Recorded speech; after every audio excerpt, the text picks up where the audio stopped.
Hello friends, मैं पूनम। जैसा कि आप सबको पता है कि हम यहाँ पर सीटेट ईवीएस की क्लास कर रहे हैं। ठीक है। पिछले 2 पार्ट्स में हमने देखा है कि हमने क्लास 3 के चैप्टर्स और क्लास 4 के चैप्टर 1 से लेकर 4 तक हम कंप्लीट कर चुके हैं। ठीक है। अब हम आज के वीडियोज़ में चैप्टर 5, चैप्टर 6, 7 और 8 कंप्लीट करेंगे क्लास 4 एनसीईआरटी ईवीएस की। ठीक है। जैसा आपको पता है कि यही सारे क्वेश्चन ही डायरेक्टली पूछे जाते हैं आपके एग्ज़ाम में, इसलिए सबसे पहले हम स्टोरी सुनते हैं। चैप्टर 5 अनीता की मधुमक्खियाँ, इनकी स्टोरी क्या है, उसके बाद हम कंटेंट स्टडी करते हैं। ठीक है। अब अनीता जो है ये बिहार की हैं और मुजफ्फरपुर ज़िले से बिलोंग करती हैं। ठीक है। इनका पूरा नाम है अनीता कुशवाहा और बहुत पुअर फैमिली से बिलोंग करती थी, तो पढ़ाई लिखाई में इनके पेरेंट्स ज़्यादा अलाउ नहीं किए इनको, लेकिन इनके टीचर के समझाने के बाद इनके पेरेंट्स ने इनको पढ़ाया। फिर ये क्या करती थी, ट्यूशन बच्चों को पढ़ाती थी और उससे पैसा अर्न करके अपना काम करती थी और पढ़ाई करती थी आगे का। इन्होंने ही मधुमक्खी पालन स्टार्ट किया था। ठीक है। और अनीता कुशवाहा को एक चमकता सितारा कहा जाता है, मीन्स गर्ल स्टार कहा जाता है।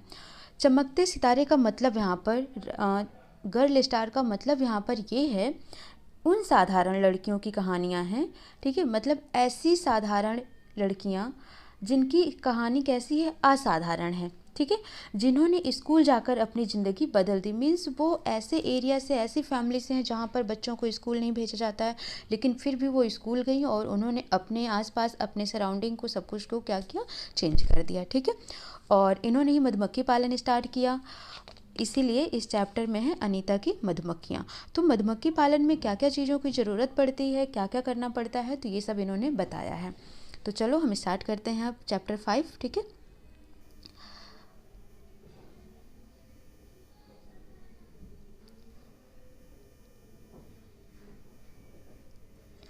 ठीक है। फर्स्ट पॉइंट हम रीड करते हैं। Story from Bochaha village in Muzaffarpur district in Bihar. ठीक है। ये किसकी स्टोरी है? अनीता की स्टोरी है। कहाँ की, किस गांव की? बोचाहा गांव की, जो कि कहाँ पर है? बिहार में, मुजफ्फरपुर डिस्ट्रिक्ट में है। ठीक है। ये घर में, इनके घर में माता, पिता और 2 छोटे भाई थे। ठीक है। ये स्कूल में पढ़ती थी और ट्यूशन बच्चों को पढ़ाती थी और मधुमक्खी पालने का काम भी करती थी। ठीक है। इन्होंने बताया कि ये जिस इलाके में रहती हैं, यानी कि मुजफ्फरपुर में क्या है, बहुत ज़्यादा ही लीची के फूल होते हैं। किसके? लीची के फूल होते हैं। बहुत सारे लीची के पेड़ थे तो उन पर लीची के फूल लगते थे, जो कि ये जो लीची के फूल होते हैं, ये बीज को, यानी कि मधुमक्खियों को बहुत अपनी तरफ क्या करते हैं, आकर्षित करते हैं, अट्रैक्टिव करते हैं। ठीक है। हनी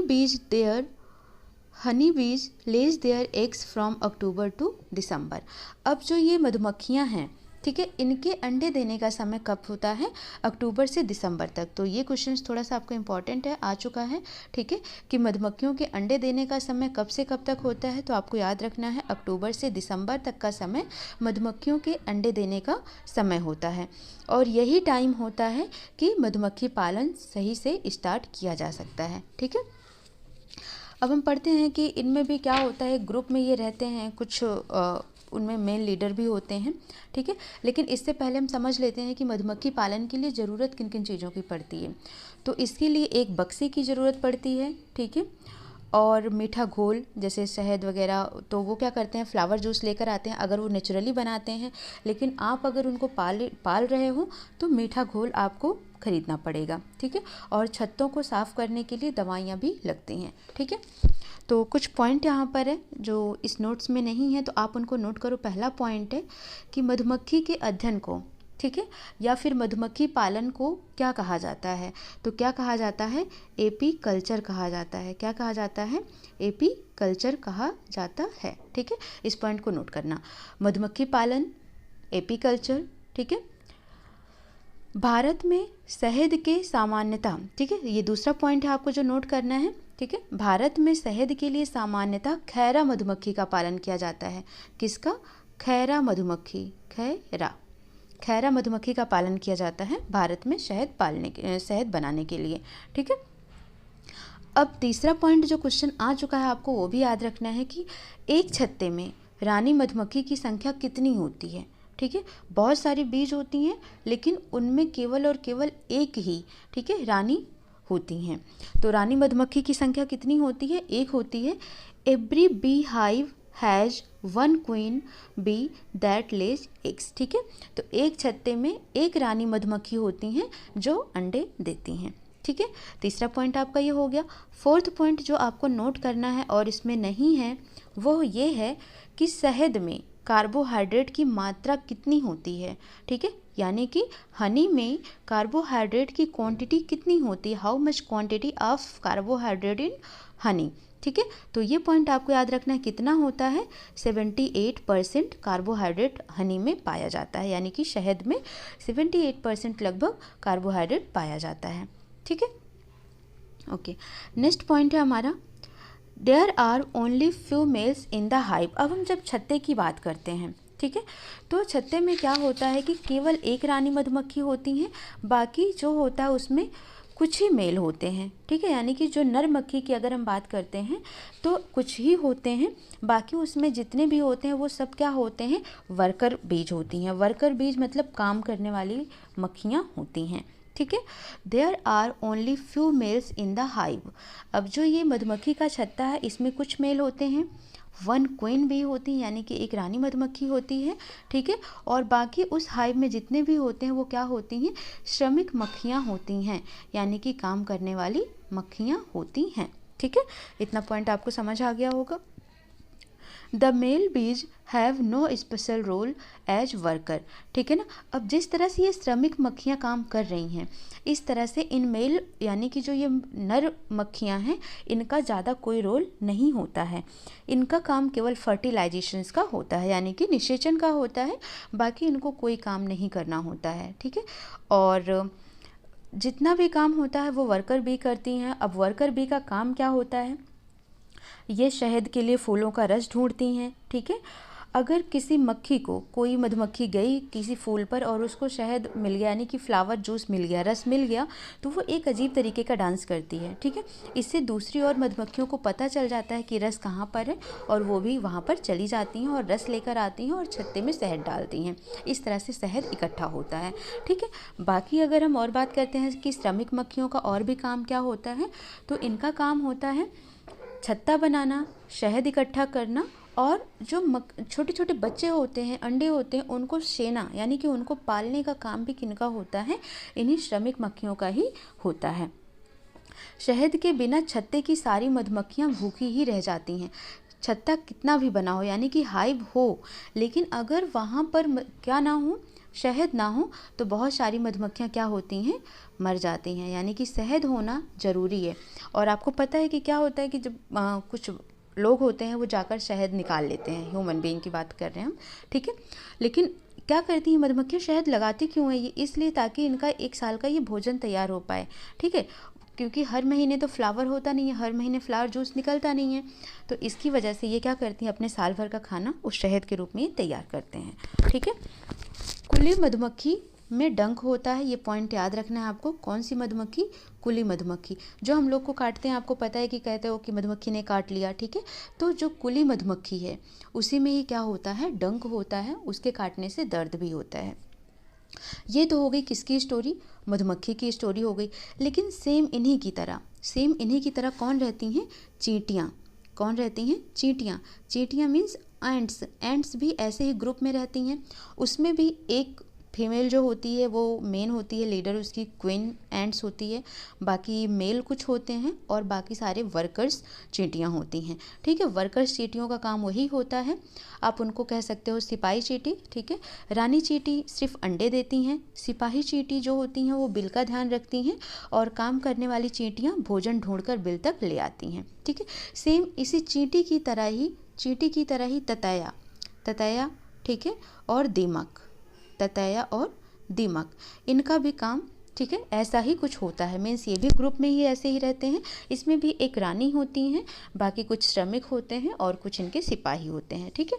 तो ये चीज़ें आपको याद रखनी है कि अगर हम मधुमक्खी की बात करते हैं, चींटी की बात करते हैं, ततैया और दीमक की बात करते हैं, तो इन सब का रोल कुछ एक ही जैसा होता है, ठीक है।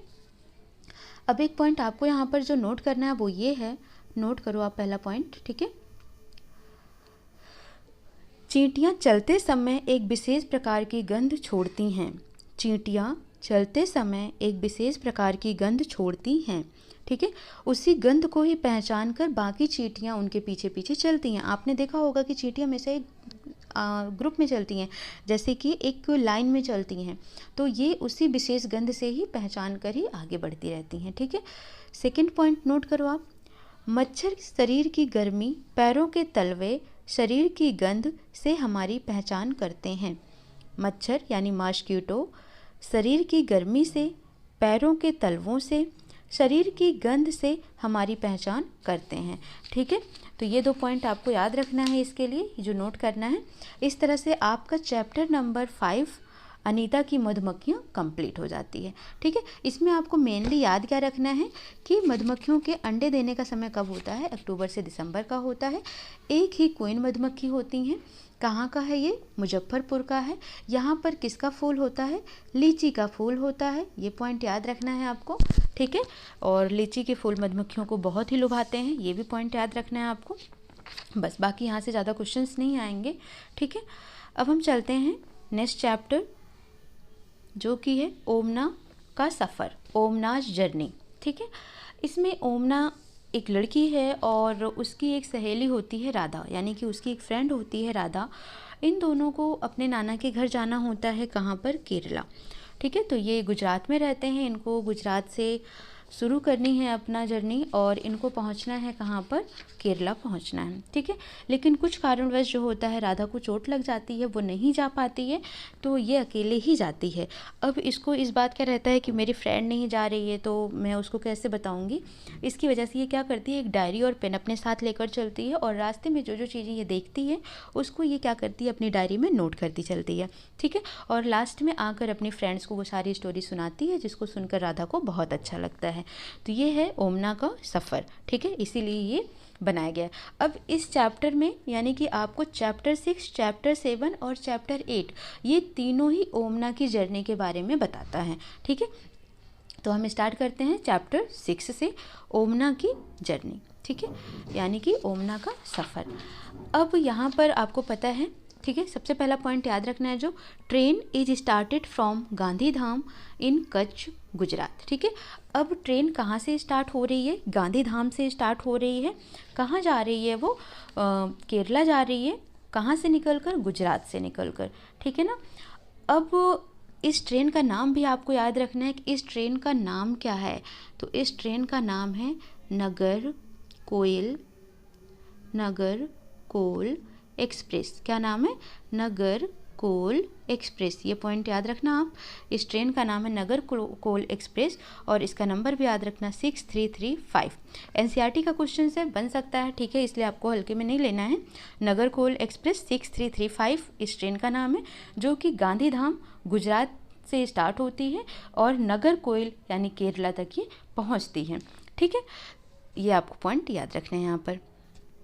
अब उसके बाद नेक्स्ट पॉइंट हम देखते हैं गुजरात। गुजरात में कौन सी चीज़ें फेमस हैं, खाने वाली कौन सी चीज़ें फेमस हैं, ठीक है। फूड ऑफ गुजरात, गुजरात के कुछ भोजन, dhokla with chutney, lemon rice and मिठाई, ठीक है, यानी कि ढोकला, चटनी, नींबू वाले चावल और मिठाई, ये तीनों आपको गुजरात जब आप होते हैं गुजरात रेलवे स्टेशन पर, तो वहाँ पर आसपास ठेले पर आपको यही सब चीज़ें ज़्यादातर देखने को मिलती हैं, ठीक है। तो ये क्वेश्चंस भी आपका आ चुका है कि गुजरात में खाने की कौन सी चीज़ें ज़्यादा फेमस हैं। ढोकला याद रखना है, dhokla with chutney, lemon rice and मिठाई, ठीक है। अब ये ट्रेन जब स्टार्ट होती है तो किस किस स्टेशन से, या फिर आप कह सकते हो कि किस किस डिस्ट्रिक्ट से, किस किस स्टेट से होकर निकलती हैं, ठीक है। तो जैसा आपको पता है कि गांधीधाम से स्टार्ट हुई, गांधीधाम के बाद पहला इसका जो स्टेशन रहा है वो गांधीधाम, सेकेंड स्टेशन इसका जो रहा है वो अहमदाबाद और थर्ड स्टेशन इसका जो रहा है बलसाड़, ठीक है। ये 3 तरह का स्टेशन बलसाड़, ठीक है। क्वेश्चन पूछा जा सकता है कि बलसाड़, अहमदाबाद और गांधीधाम कहाँ पर हैं, तो ये कहाँ पर हैं, गुजरात में हैं, ठीक है। तो फर्स्ट, सेकंड, थर्ड, इनके सेकंड और थर्ड के बीच में भी बड़ोदरा और सूरत पड़ता है, ठीक है। लेकिन वहाँ पर ओमना के इस जर्नी के बारे में कुछ ज़्यादा खास दिखाया नहीं गया है, तो आपको ये पॉइंट याद रखना है, ठीक है। नेक्स्ट अगर हम कोझिकोड की बात करते हैं तो कोझिकोड भी एक जगह का नाम है जो कि कहाँ पर है, केरला में है। तो Ahmedabad and Valsad are in Gujarat, Kozhikode is in Kerala. तो ये पॉइंट्स आपको याद रखना है। चैप्टर 6 में ज़्यादा और कुछ दिया नहीं है। हाँ, यहाँ पर एक पॉइंट आप और याद रख सकते हो कि अहमदाबाद में डूबते सूर्य का रंग, ठीक है, ये पॉइंट याद रखना है कि अहमदाबाद में डूबते सूरज का रंग संतरी रंग का होता है। मीन्स जब सनसेट होता है वहाँ पर, कहाँ पर, अहमदाबाद में सनसेट होता है तो उसका कलर क्या होता है, ऑरेंज कलर होता है। ठीक है, ये पॉइंट याद रखना। नेक्स्ट आता है आपका बलसाड़ स्टेशन। ठीक है, जैसे हमने कहा था कि बलसाड़ स्टेशन कहाँ पर है, गुजरात में है। तो बलसाड़ स्टेशन का जो फेमस है वो है बटाटा बड़ा। क्या है, बटाटा बड़ा। ठीक है, तो ये भी पॉइंट आप याद रखना, बटाटा बड़ा, पूरी साग वहाँ का फेमस है। ठीक है, और नेक्स्ट आता है अब हमारा कोझिकोड। कोझिकोड कहाँ पर है, केरला में है। तो ये भी पॉइंट आप याद रखना, कोझिकोड केरला में है। ठीक है, तो इस तरह से हमारा चैप्टर 6 कंप्लीट होता है। अब हम चैप्टर 7 देखते हैं। ये भी उसी ओमना के शहर से सफ़र से ही है, बट इस चैप्टर का नाम है खिड़की से, फ्रॉम द विंडो, यानी कि जब वो ट्रेन में होती है तो खिड़की से क्या क्या चीज़ें वो देखती है। ठीक है, तो अब हम देखते हैं कि जैसे आपने देखा कि ट्रेन चली थी गांधीधाम से, अब वो गांधीधाम, अहमदाबाद, बड़ोदरा, सूरत, बलसाड़, ठीक है, ये सब पार करते हुए कहाँ पहुँच रही है, वो मडगांव पहुँच रही है। कहाँ पहुँच रही है, मडगांव। Madgaon is in Goa. मडगांव कहाँ पर है, गोवा में है मडगांव। ठीक है, ये मड मतलब कीचड़ नहीं है, ये गांव का नाम है मडगांव। कहाँ पर है ये, गोवा में है। मडगांव, उडुपी कहाँ पर है, गोवा में है। ठीक है, तो ये दो स्टेट के गोवा स्टेट के ये दो जगह हैं, मडगांव और उडुपी। ठीक है, स्टेशन है जहाँ से ये ट्रेन पास होती है। There are total 2000 bridges and 92 tunnels in the route from Goa to Kerala. तो ये पॉइंट भी आपको याद रखना, ये क्वेश्चन इंपॉर्टेंट है, आ भी चुका हुआ है। ठीक है, कि केरला से, ठीक है, गोवा से केरला जाने में कुल कितनी सुरंगें और पुल पड़ते हैं। ठीक है, तो ये पॉइंट आपको याद रखना है, कितने पुल और सुरंगें पड़ती हैं। तो गोवा से केरल तक के रेल के रास्ते में अगर आप देखोगे तो 92 सुरंगें, 92 टनल्स और 2000 पुल पड़ते हैं। ठीक है, तो टनल्स का मतलब क्या होता है, सुरंगें। क्या होता है, सुरंगें। और ब्रिज का मतलब क्या होता है, पुल। कितने पुल, 2000 पुल, और कितने टनल्स या कितने सुरंगें, 92 सुरंगें। जब आप गोवा से केरला तक जाते हो, किसके रास्ते, रेल रास्ते, यानी कि ट्रेन के रास्ते से जब आप जाते हो तब। ठीक है, अब नेक्स्ट आता है हमारा Kozhikode. Kozhikode is a city in the state of Kerala. Kozhikode कहाँ पर है, केरला राज्य में है, in southern India on the Malabar coast. ठीक है, मालाबार तट के छोर पे है ये। ठीक है, यानी कि जो हमारे ये साउथर्न इंडिया है, दक्षिणी भारत है। ठीक है, दक्षिणी भारत में मालाबार तट पर केरला राज्य के केरला राज्य में एक शहर है जिसका नाम क्या है, कोझिकोड है। It is also known as Calicut, इसको कैलीकट के नाम से भी जाना जाता है। On the way to Gujarat to Kerala the train crosses. ठीक है, अब ये क्वेश्चन आ चुका है, ये भी क्वेश्चन याद रखना आप, इम्पॉर्टेंट है ये। ठीक है ना, इम्पॉर्टेंट है। On the way to Gujarat to Kerala. ठीक है, गुजरात से केरला जब ये ट्रेन जा रही थी, गुजरात से केरला जा रही थी, तो इसने कितने राज्य क्रॉस किए। ठीक है, तो इसने कितने राज्य क्रॉस किए, पहला महाराष्ट्र, गोवा एंड कर्नाटका, 3 इसने, ठीक है, राज्य क्रॉस किए, महाराष्ट्र, गोवा एंड कर्नाटका। नेक्स्ट आता है आपका Kottayam. Kottayam is the town in the Indian state of Kerala. ठीक है, तो जो केरल राज्य है, केरल राज्य में ही एक और शहर है, जैसे आपने कोझिकोड देखा था केरल में, वैसे ही कोट्टायम, कोट्टायम एक जगह है, कहाँ पर, केरल में। ठीक है, नेक्स्ट आता है आपको यहाँ पर केरल के बारे में कुछ और भी पॉइंट याद रखना है। केरल में फेमस क्या क्या है। ठीक है, तो केरल में आपको पता है नारियल बहुत ज़्यादा ही फेमस है। केरल में नारियल व रबड़ के पेड़ बहुत लगाए जाते हैं। किसके, कोकोनट ट्री, कोकोनट ट्री। ठीक है, और रबर, कोकोनट ट्री और रबर के पेड़ आपको बहुत ज़्यादा वहाँ पर किनारे किनारे पर लगे मिलते हैं। ठीक है, नेक्स्ट आता है आपका सेकंड, केरल में खाना इडली बड़ा होता है। क्या होता है, इडली बड़ा होता है। केरल में आपको चावल की खेती बहुत ज़्यादा देखने को मिलेगी, चावल की खेती केरल में ज़्यादा मिलती है।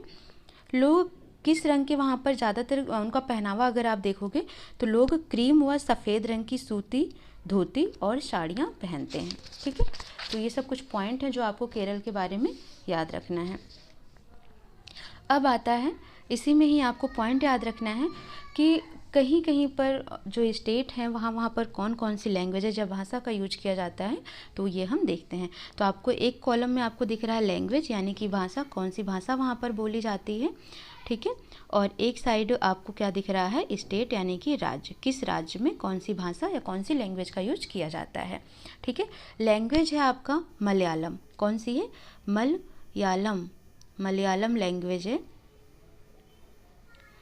मलयालम लैंग्वेज कहाँ पर बोली जाती है, केरला में बोली जाती है, पांडुचेरी में भी बोली जाती है। ठीक है, ये भी याद रखना आप, कहाँ पर, पांडुचेरी। तो पांडुचेरी में और केरला में कौन सी लैंग्वेज है, मलयालम, ये पॉइंट आप याद रखना। सेकंड आता है कोंकणी। ठीक है, कोंकणी अगर हम लैंग्वेज की बात करते हैं तो ये कर्नाटका, महाराष्ट्र, गोवा, ठीक है, और केरला के भी कुछ का पार्ट में ये बोला जाता है। तो याद रखना है कि कर्नाटका, महाराष्ट्र, गोवा और केरला के भी कुछ पार्ट में कोंकणी भाषा का यूज किया जाता है। कोंकणी कैसे लिखेंगे हिंदी में, कोंकणी। ठीक है, ये कोंकणी भाषा है, कहाँ पर, कर्नाटका, महाराष्ट्र, गोवा में बोला जाता है। नेक्स्ट आता है आपका मराठी। अब मराठी से तो सबको महाराष्ट्र याद आ ही गया होगा। ठीक है, तो मेन जो है मराठी भाषा महाराष्ट्र की है, इसके साथ ही गोवा, दमन दीव और दादरा नगर हवेली के भी कुछ हिस्से में ये बोली जाती हैं। ठीक है, गुजराती भाषा नाम से ही क्लियर है, गुजराती भाषा कहाँ पर, गुजरात में बोली जाती है। ठीक है, उसके बाद आता है कन्नड़। कन्नड़ भाषा कहाँ पर बोली जाती है, तमिलनाडु में। ठीक है, कन्नड़ भाषा बोली जाती है। आप कन्नड़ देखोगे तो कर्नाटका भी आपको मिलेगा कि कर्नाटक में भी कन्नड़ भाषा बोली जाती है। इसी तरह से एक लैंग्वेज है बोडो। कौन सी लैंग्वेज है, बोडो। ये कहाँ पर बोली जाती है, असम में बोली जाती है। कहाँ पर, असम में बोडो लैंग्वेज बोली जाती है। ठीक है, तो इसको भी आप नोट कर लो। एक और लैंग्वेज है डोंगरी। कौन सी लैंग्वेज है, डोंगरी। डोंगरी भाषा है, कहाँ पर बोली जाती है ये, जम्मू एंड कश्मीर में। कहाँ पर, जम्मू एंड कश्मीर में बोली जाती है। एक और लैंग्वेज आपको यहाँ पर नोट करना है, कुड़ुक। कौन सी लैंग्वेज, कुड़ुक। ये क्वेश्चन आए हुए हैं, कुड़ुक भाषा कहाँ की भाषा है, तो याद रखना है ये कहाँ की भाषा है, झारखंड की भाषा है। ठीक है, कहाँ की भाषा है ये, झारखंड की भाषा है। ठीक है, नेक्स्ट आपको इसी में एक और याद रखना है, तेलुगु लैंग्वेज। कौन सी लैंग्वेज, तेलुगु। तेलुगु कहाँ पर बोला जाता है, तो आंध्र प्रदेश में बोला जाता है। कहाँ पर, आंध्र प्रदेश में, और कहाँ पर, तेलंगाना में बोला जाता है।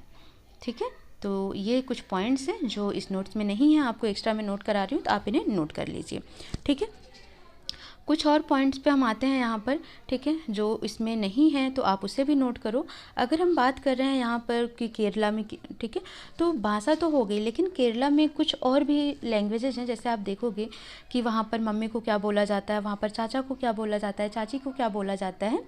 तो जो मौसी होती हैं, नॉर्मली लैंग्वेज जो हमारी मदर सिस्टर होती हैं, ठीक है, जिनको हम मौसी बोलते हैं, मौसी। ठीक है, तो मौसी को वहाँ पर क्या बोला जाता है, बलियम्मा बोला जाता है, बलियम्मा।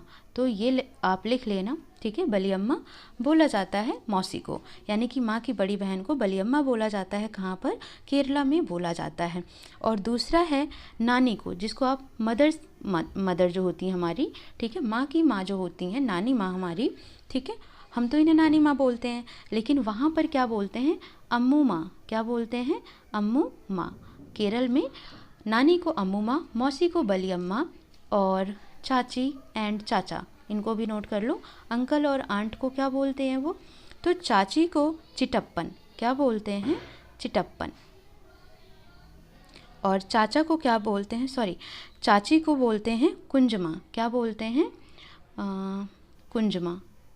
चाची को बोलते हैं कुंजमा और चाचा को बोलते हैं चिटप्पन। तो आप इसको ऐसे कर लीजिए, क्रॉस लगा के, चाची को कुंजमा और चाचा को चिटप्पन बोलते हैं। कहाँ पर, मलयालम में लैंग्वेज में। ठीक है, यानी कि केरल में। तो इस तरह से चैप्टर 7 भी आपका ख़त्म होता है, जो था कि खिड़की से। ठीक है, यानी कि फ्रॉम द विंडो। अब आता है यहाँ पर next chapter 8, reading. Reaching grand mother house, ठीक है, नानी के घर तक जब वो पहुंचते हैं तो ये चीज़ याद रखना है। फेरी, मैंने आपको फर्स्ट लेक्चर में ही बताया था कि केरला में एक बल्लम नाम की नाव होती है जो लकड़ी, छोटी नाव होती है लकड़ी की, लेकिन मैंने वहीं पर आपको डिस्कस किया था कि फेरी भी होती है, ठीक है, केरला की नाव है।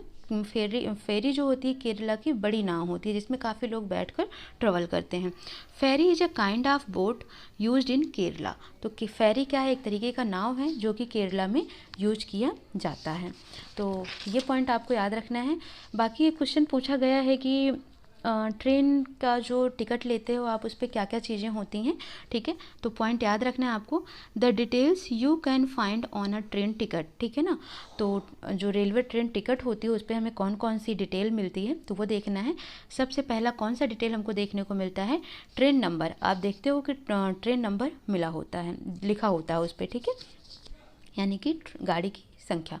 दूसरा, the date of start of journey, ठीक है, सफ़र शुरू होने की तारीख भी लिखी होती है कि आप किस दिन या किस डेट को आप उस यात्रा को, उस जर्नी को शुरू कर रहे हो, ठीक है। थर्ड, उस पर आपको क्या दिखेगा, बर्थ एवं डिब्बों के नंबर, यानी कि आपका कौन सा बर्थ है और किस कोच में है। जैसे आप बोलते हो मेरा S3 कोच में है, S2 कोच में है, B कोच में है, A कोच में है, ठीक है, दिस सीट नंबर पर है, 25 पर है।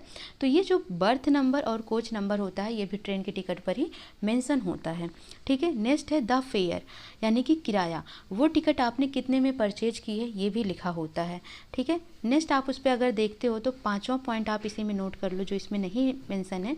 पाँचवां पॉइंट है डिस्टेंस। आप हमेशा देखोगे कि डिस्टेंस भी मेंशन होता है, यानी कि दूरी लिखी होती है। किस में लिखी होती है, किलोमीटर में लिखी होती है कि आपकी जर्नी जहाँ से स्टार्ट हो रही है और जहाँ तक आप जा रहे हो वो कितनी दूरी पर है। अब यहाँ से एक ये तो पूछा जाता है, लेकिन यहाँ से एक क्वेश्चन आ चुका है, वो क्वेश्चन किस टाइप का आया हुआ है आप ज़रा उसे नोट करें, ठीक है। मैं यहाँ पर नोट करवा रही हूँ, आप क्वेश्चन लिखो। क्वेश्चन कुछ इस तरीके से आया था, मान लो यहाँ पर आपको गांधीधाम, आप लिखो यहाँ पर पहला स्टेशन का नाम गांधीधाम, गांधीधाम। दूसरे स्टेशन का नाम आप लिखो अहमदाबाद, अहमदाबाद। तीसरे स्टेशन का नाम लिखो आप सूरत, क्या लिखोगे, सूरत।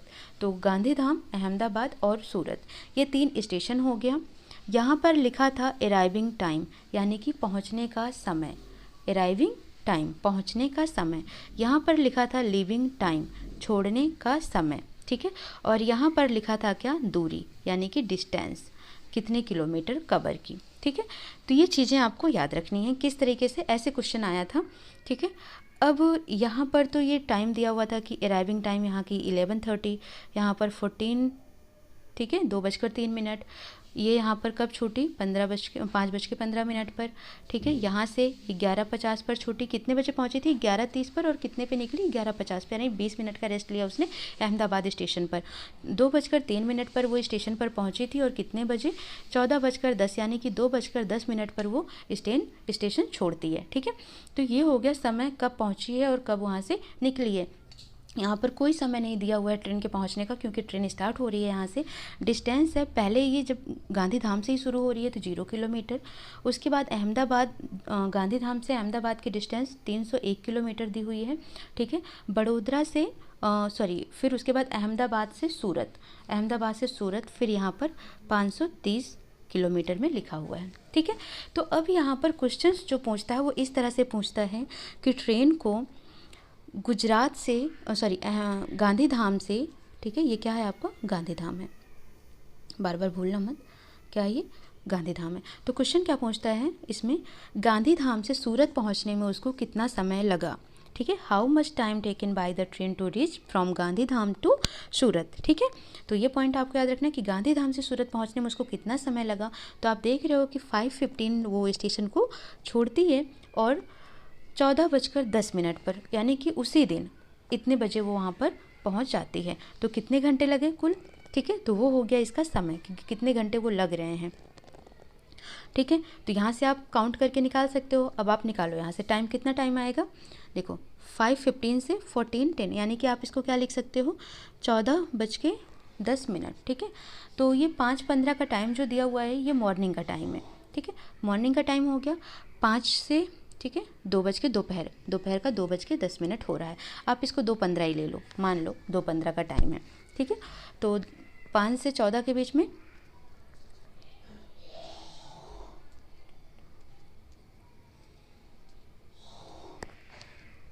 टोटल कितने हुए? 9 आवर्स, ठीक है, 9 घंटे लगे। लेकिन आप देख रहे हो कि 5 मिनट हमने यहाँ पर एक्स्ट्रा बढ़ा दिया था, तो आप देखोगे कि 8 आवर एंड 55 मिनट्स, देख लेना आप निकाल कर, ठीक है। 8 आवर 55 मिनट्स लग रहे हैं उसको कहाँ, सूरत पहुँचने में। तो ये हो गया कि जब पहला क्वेश्चन पूछता है कि गांधीधाम से सूरत जाने में उसको कितना समय लगा। दूसरा क्वेश्चन दूरी पूछ सकता है कि गांधीधाम से सूरत की दूरी कितनी है, तो 530 किलोमीटर। ये जो हाईएस्ट अमाउंट होता है, हाईएस्ट डिस्टेंस होती है, उससे आप स्मॉलेस्ट को माइनस करके देख सकते हो।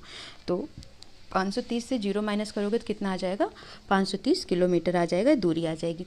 अब यहाँ पर जो मेन आपका मुद्दा होता है, क्वेश्चंस ऐसे पूछ लेता है, नेक्स्ट क्वेश्चन जो दूसरा क्वेश्चन पूछता है उस टाइप का, कि डिस्टेंस भी आपको वहीं पर निकालनी होगी, टाइम भी आपको निकालना होगा, ठीक है। ये सब दे रखा होगा, बस आपको काउंट करके निकालना होगा कि कितनी डिस्टेंस, कितना टाइम। वहाँ पर आपसे क्या पूछ सकता है, स्पीड ऑफ द ट्रेन, ठीक है, what is the speed of the train, यानी कि ट्रेन की, रेलगाड़ी की चाल क्या रही थी या क्या थी, ठीक है। तो चाल पूछ सकता है, तो आपको फार्मूला पता है, स्पीड ऑफ द ट्रेन क्या होता है, डिस्टेंस अपॉन टाइम, ठीक है। यानी कि चाल बराबर दूरी बटे क्या होता है, समय होता है, चाल बराबर दूरी बटे समय।